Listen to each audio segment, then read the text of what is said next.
Okay, finding that perfect background for your next Instagram post is hard, but it could be right outside your door. So Linda's got the intel. She's been documenting her travels for over 10 years now and mapping out Instagrammable walls for the last 3. Linda, you're in front of one now. It looks incredible. So tell me, what is an Instagrammable wall? So Instagrammable walls are often murals, but they're not just that. They're patterns, they're textures, they're colors. They're walls that you can sort of get fully lost in the frame behind.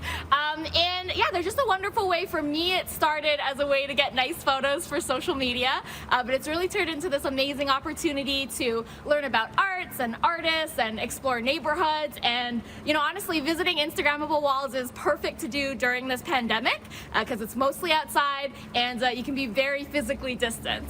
Absolutely. So tell me about the gorgeous one in your hometown of Edmonton that you're in front of right now. Yeah, so Alberta has actually become quite a destination for Instagrammable walls in cities big and small. So Southern Alberta, Medicine Hat has a Instagrammable mural festival. Calgary has a YYC Bump mural project they've been doing since 2017. Edmonton is home to the Rust Magic Mural Festival. And just a lot more businesses are working directly with artists as well because they know this type of thing will attract people to their businesses and get them social media attention. This wall right here is by 2 artists, Colleen and Deanne. They go by Trash Hectic Collective on social media, and they try to make Easter eggs and visual riddles in their walls too. So you have a lot to think about while you're snapping photos. Ooh, I like it. There's depth there. So I love hidden Easter eggs. Let's head west now. What have you got next? Yeah, so in Vancouver, you know, Instagrammable walls and spots all over Vancouver. They've even got an Instagrammable alley. It's called Alley Oop, and the pavement is even painted. So you can get right down on the pavement and take pictures. In the Kitsilano neighborhood of Vancouver, they have this massive 40 feet wide wings. So you think they're angel wings, but they're actually eagle wings, bald eagle wings inspired by the bald eagles that live at Kitts Beach there by 2 Canadian artists in 2017. And Vancouver is also home to a mural festival as well, and they've got a mural app that you can use.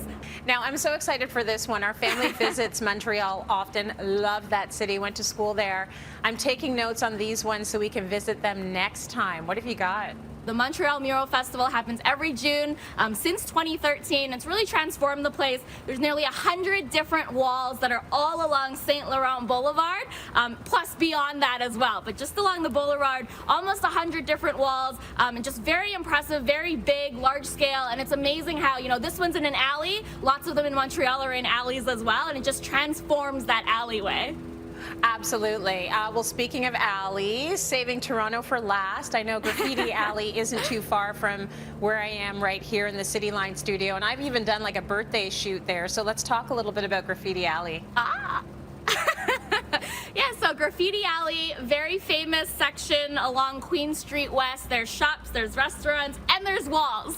So actually really interesting history. The business owners in the area about a decade ago were actually fighting back from the city who were saying, remove the graffiti that's all over these buildings. And the business owners said, no, we like it here. So they actually ended up designating Graffiti Alley as culturally significant. That was back in 2011. And then since then, there's been so many different murals added, and it's always changing. So, you know, your birthday shoot one year, you could come back the next year and it's entirely different murals as well. So it's a fun, different type of visit each time. Well, I'm just so happy that municipalities caught up with the fact that graffiti is art. So thank you, Linda, for giving us that tour. We can add it to our lists when we're going across the country.